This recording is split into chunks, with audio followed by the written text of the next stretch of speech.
Okay, my name is Warren Roberts, and in this episode of the Hillbilly Repairman, we're going to install a septic system. I've got a mobile home up in Kern County, California, and there was no septic there, so the plan is to install one. There was a lot of planning that went into this before I'm able to do this. I had to have a perk test done on the soil, a soil inspection, then I had to have an engineer draw the system for me. Then I had to go to the environmental health department and get a permit. After I got the permit, I was able to go up there and do the work that you're going to see right now. A couple of things that I should probably talk about is one, it went really well. Because I went and I spoke with the inspector ahead of time. I asked him all the questions like, what do you want to see? How do you want it to be done? And so he gave me a lot of information, and that made it very simple to get my final inspection on it, because I built it the way that he wanted to see it. If you're planning on doing something like this, I would suggest that you go talk to the inspector ahead of time and do the same thing. You know, he was at my place maybe 30 minutes and I was all signed off. So that was a big help. Something else is you'll see halfway through the video, I had a white septic tank and then I have a green septic tank. So the reason for that is the white one did not have a UPC sticker on it, and the green one had one. And that's one of the things that the inspector told me. He said, if you don't have that sticker on it, it's not certified in California, you can't use it. So I had to go buy a new septic tank. Not that big of a deal, but you know, it was about $1,000 extra, since I already had one and I didn't really want to buy another one. And another thing is that you'll notice my backhoe skills are not professional. I'm not going to show you the whole backhoe situation, but I got it done, and I've only had that backhoe for a few months, and I probably have now I have about 6 hours on it.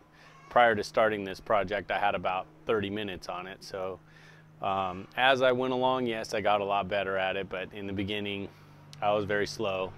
So anyways, the tank here has to be 20 foot from the house. So that's the trench I just dug, and that's Kern County, California standards. I don't know if that's the way it is in the rest of the country, but so the pipe's going to come out of the house there. It's got to come down through this trench, and I'm just about to dig the hole for the tank, and then I got to come out here and I got to put 69 foot of leach line in. And so that's my plan for today, is to dig out that trench, maybe get to put in the rock, and I got to leave it open with the rock in it for the inspector. So for right now, I'm going to set up my level, check where I'm at, and then get working on the hole for the tank and the trench for the leach line.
Alright, so I got my hole dug and got it level.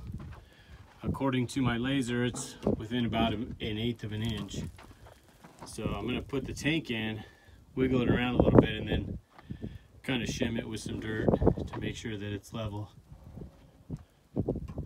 So that took a while, and this is a little shelf here where it's going to head out to the leach field, my pipe. So I'm ready to go. So I'm going to dig it out. I got my tank hanging up there on the backhoe. I'm going to set it in here and level it up. So for the leach field, basically what they wanted was a 3-foot wide and 3-foot rock underneath the pipe. And the pipe had a 1/4 inch per foot slope. So in the beginning, well, and then also you have to have a foot of rock on top. So the first part of the trench was like 4 feet. And at the end it was, I think it was like 17 inches deeper. So 5 foot, whatever the math works out to, so that there's a slope, you know, going downhill.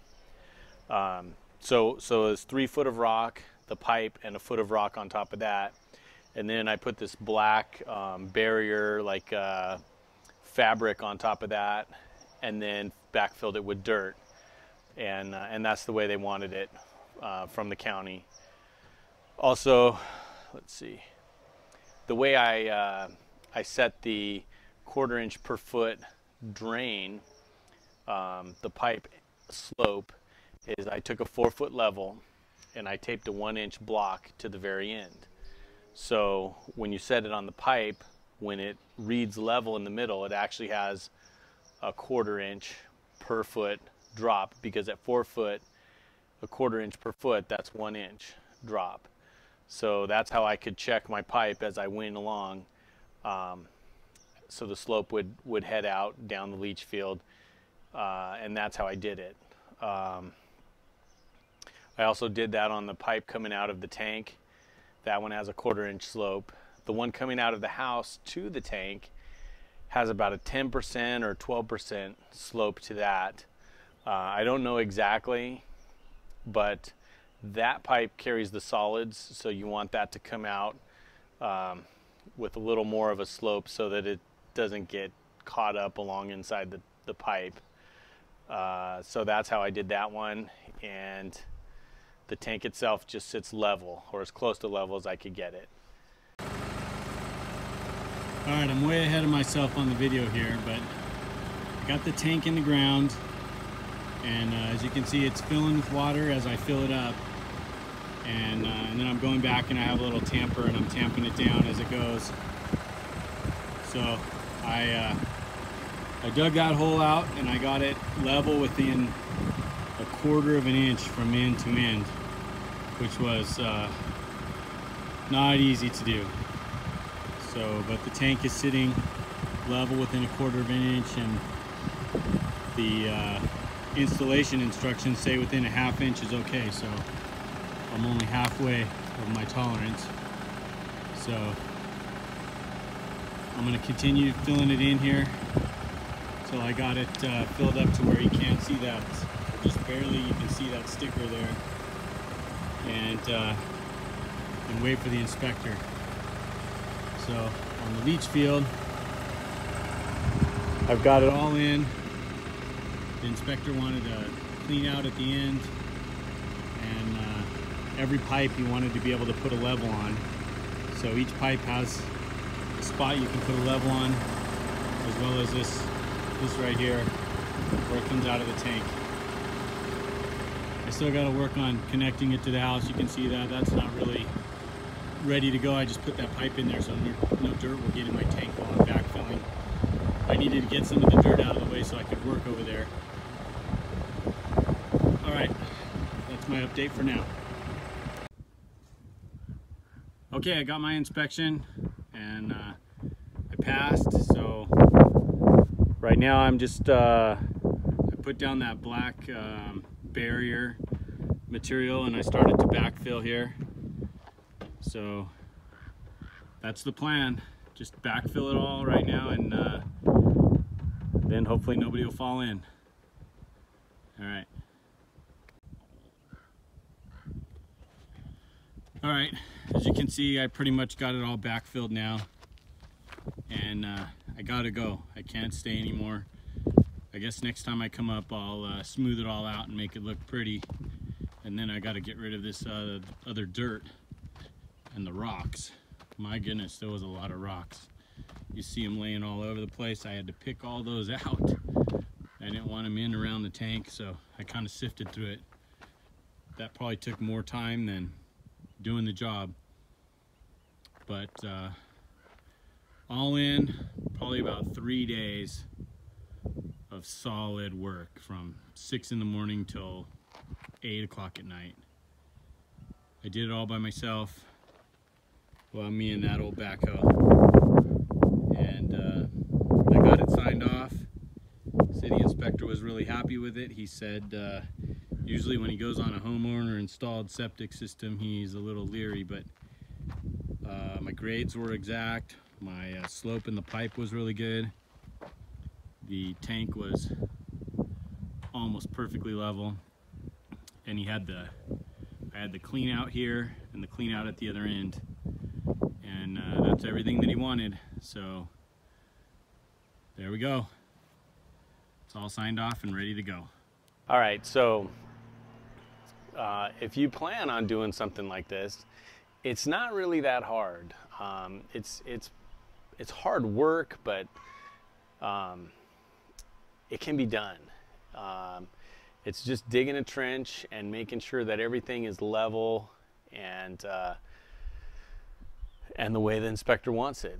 I would say anybody who can, I mean, I did it, and I'm not a professional backhoe operator. I'm not a septic installer. I'm not a plumber, but I got the job done. So can it be done by someone else that doesn't have those skills? For sure. And I would say do it if you want to save a few $1,000s. All right, we'll see you next time on Hillbilly Repairman.